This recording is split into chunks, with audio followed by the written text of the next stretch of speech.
Today, we're going to teach you how to connect Google Search Console to Data Studio. And not only that, we're going to teach you how to actually layer data on top of that. Should be a really actionable video. Let's go ahead and dive into it.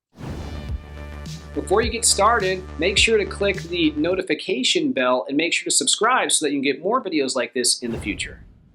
So if you don't know about Google Search Console, it gives you insight into your website performance on Google Search, but understanding your data can be a challenge. So if you set up a custom dashboard with data visualization, that's going to allow you to get more data pushed to you, and it's going to allow you to see that data more often and make better decisions when it comes to your search traffic coming from Google Search Console, as well as some of the other cool stuff that they have in Search Console too. There's a lot of reports in there. So in this video, we're going to talk about exporting, enhancing, and visualizing Search Console data using Google Data Studio. And all this information comes directly from Google. This is how they want you to do it. So there's two different ways that you can go about importing Search Console data. Here's the first. You can use the Google Data Connector.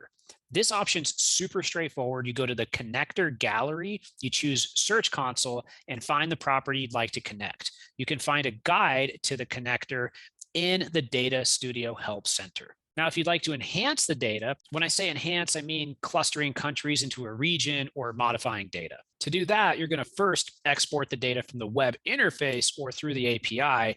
Then you can manipulate the data with Google Sheets, BigQuery, and connect it to Data Studio.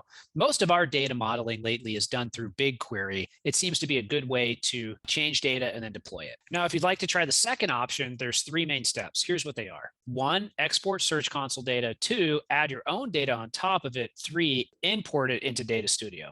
Obviously, that way is a little bit more intensive. If you go to datastudio.google.com/data, you're going to be able to see the Connect to Data gallery. This is going to allow you the ability to get data from 800 plus data sets from over 550 different connectors and to connect things together to Data Studio. That's a really great resource that you should check out. And that is the way and the easiest way to connect your Google Search Console to your Data Studio. That's it for connecting Google Search Console to Google Data Studio. It's a really great thing to do so that you can integrate it with your other marketing data visualization efforts. We'll see you next time. Give me a like, give me a comment. I appreciate it. Goodbye.